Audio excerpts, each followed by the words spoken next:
Olá, amigos da JPTV, estamos aqui na cadeira do dentista para mais um encontro com o Dr. Milton Zilli. Tudo bem, Milton? Tudo bom, tudo bem. Legal, Milton, a gente vai falar hoje sobre um assunto interessante, que são as enchentes multimêdia. Há um estudo que mostra que as enchentes são mais constantes agora, nos últimos anos, né? E antigamente, como é que eram as enchentes? Na década de 50, 60? Certo, eu vou te falar desde a época que eu conheço, né? Porque eu morei toda a vida aqui na João Pessoa, nessa região aqui onde tem o restaurante do Gringo ali na frente. Sim. Então a gente acompanhava muito esse tipo de evento aqui na cidade. Mas é interessante que naquela época, as lembranças que eu tenho, que as enchentes se davam em épocas precisas. Né? Basta ver que ficou famoso na cidade a época de São Miguel, que é final de setembro, né? Então, todos os anos tinha uma enchente naquela época. Depois, com o passar do tempo, que agora mais assim, anos atrás, assim, 10 anos, 15 anos, 20 anos, começou a haver uma modificação, realmente. Então, hoje, por exemplo, às vezes, agora, nessa época, nós já temos o rio cheio, com muita chuva, né? Então, essas modificações todas que estão havendo também acontecem, mas o mais interessante nessas enchentes é que a população ela já esperava a enchente. E era um evento assim que a procissão do pessoal para ver a água, e esse horário agora, assim, meio-dia, de intervalo, toda a região onde tinha enchente nas ruas aqui, ela ficava cheia de carros e coisas que iam até ali, faziam a volta só para ver a enchente, né? Então era uma atração na cidade. E as pessoas que moradoras nessas regiões, né, também elas já tinham a sua maneira de viver, né? Os caicos que traziam as pessoas para trabalhar e tudo, né? Mas a gurizada que gostava muito. As lembranças que eu tenho daquela época são assim, fenomenais. Se saía a brincar, né, dentro da água. De caico, que era um perigo, né? Então a gente atravessava os potreiros aqui, Vila Industrial, e ia lá na Tanac, né, de caico. Então era uma... E aqui tinha um primo aqui na José Luiz, mais pro lado da delegacia ali, e a vizinhança ali era uma gurizada, né? Pô, ali é bem baixo, né? E atrás, no outro lado da rua, né? Aquilo vinha água fundo, era muito fundo. Depois foram aterrados os terrenos ali, mas ali era fundo. E a gente saía dali de caico assim e ia embora, né? Saía por aí afora.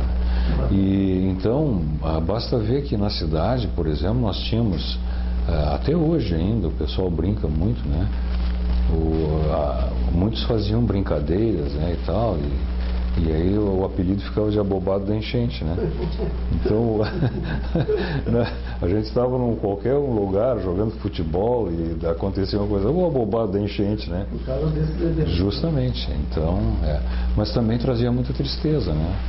A prefeitura sempre teve essa preocupação, né, de estar atendendo o pessoal que ficava ilhado, e então se desenvolveu muito na cidade aqui essa atenção, né, tanto dos vizinhos, né, como da própria prefeitura, né?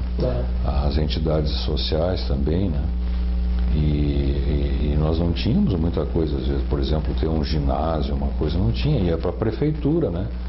Então ia para o pavilhão da prefeitura, era onde depositavam máquinas e coisas assim. Tinha por aqui, né? Aqui na esquina, ali embaixo, né? E depois, às vezes, a Tanac oferecia também alguma coisa, né? Mas depois, com esses ginásios aí, como o Azulão lá em cima, no Centenário e tal, então melhorou esse atendimento, né? Mas como a nossa cidade se desenvolveu à beira do rio, né? Começou através do rio que ela se desenvolveu, nós fatalmente aqui vamos ficar eternamente sujeito a esse tipo de evento, né?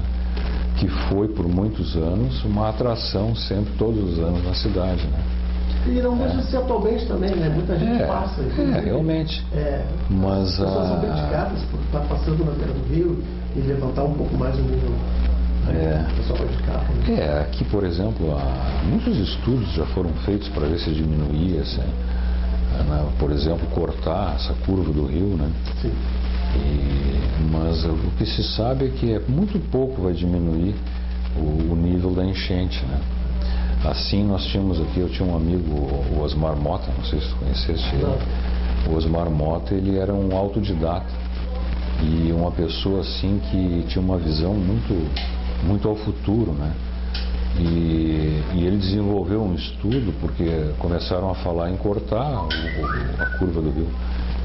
E ele fez um cálculo e ele disse para a prefeitura e para todos os interessados que a diferença que iria dar cortando aquilo ali era de 5 centímetros.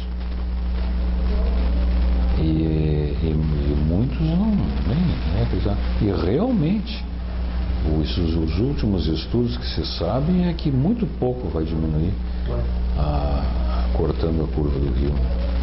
Mas o rio, o nosso rio assim sofre o assoreamento, né?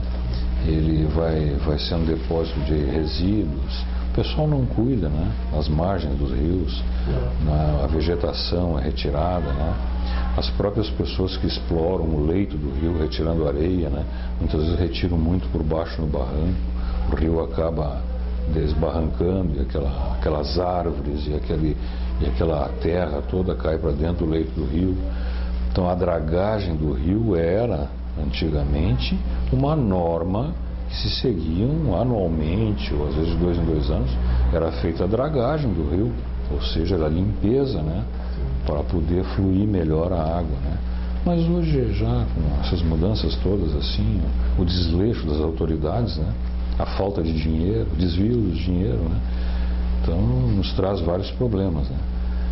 Mas nós vamos continuar eternamente com as nossas enchentes aqui. Tá certo. Descemos um pouquinho, então, para a memória do Milton Zirpes, das enchentes antigamente. Agora a gente vai continuar com o nosso tratamento dentário. Muito bem. Logicamente, eu estou aqui na cadeira do dentista. Muito bem. Vamos lá, então.